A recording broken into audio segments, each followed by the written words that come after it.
Hi everyone, welcome back. In this lecture, we are going to learn how to read data from a file in Python.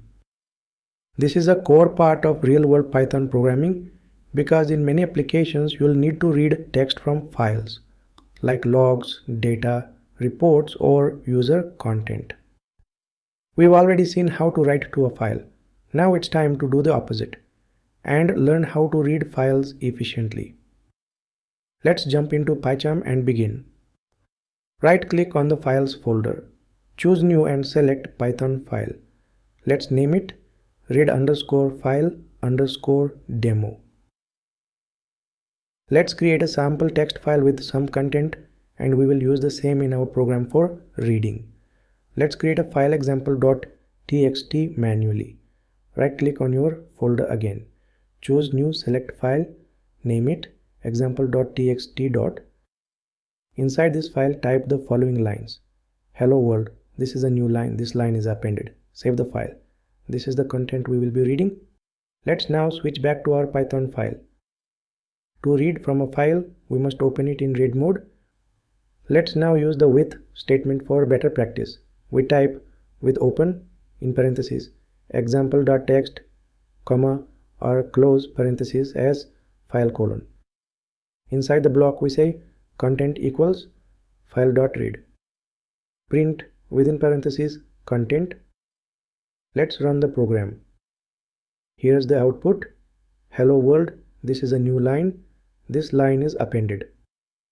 Great, we just read the entire file in one go. Now let's read one line at a time using the readLine method. This is useful when you want to process or analyze the file line by line. Let's write the code. We type with open within parentheses example.txt or close parentheses as file colon dot. Inside the block line equals file.readline. Now we use a while loop. While keyword followed by variable line and then colon. Then inside the loop print open parentheses line comma and equals empty string. This avoids double new lines.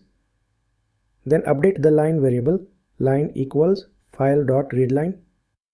Let's run the program. The output is hello world. This is a new line. This line is appended. Perfect. We read each line separately until the file ends. Now let's use the readlines method. This reads all the lines and stores them in a list, where each item in the list is one line from the file. We say with open example.txt or as file colon. Then lines equals file.readlines. Now loop through each line. For keyword line in keyword lines colon. Print line end equals empty string. Let's run this version. The output is the same, but this time we worked with a list of lines. This is very useful when you want to process all lines at once, maybe sort them, filter them, or analyze the file in bulk. In every example above, we use the with block. Why? Because with automatically closes the file for us. Even if an error happens inside the block, the file is guaranteed to close once the block ends. This is the recommended approach in Python. It reduces bugs, saves memory, and makes your code cleaner. We'll now read a fixed number of characters. By passing a number inside the read method, let's type with open in parentheses example.txt, comma or as file colon dot. Now let's define a variable called chunk. We type chunk equals file.read with parentheses and number 5 inside. This means read the first 5 characters from the file. Now we want to keep reading 5 characters at a time until the file ends. We use a while loop. Let's type while keyword followed by chunk and then colon. Inside the loop print within parentheses past chunk. Then we update the variable again. Chunk equals file.read with 5 in parentheses.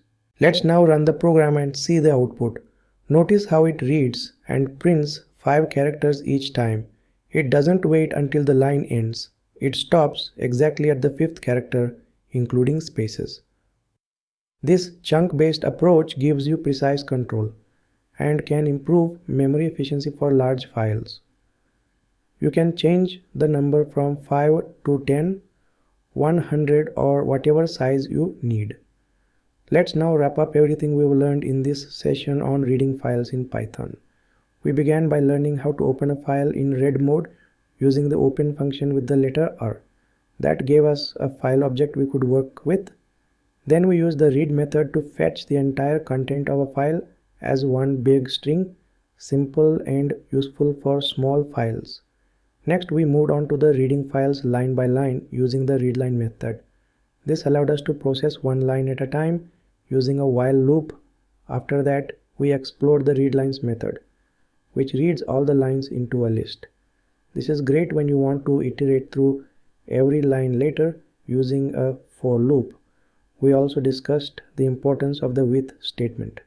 It automatically closes the file, keeps your code safe, and prevents memory leaks, especially useful in real-world applications. Finally, we learned how to read specific chunks of data using read with a size value. This technique is powerful when working with large files, as it gives you more control and avoids loading everything into memory at once. Thanks for watching, and I'll see you in the next one.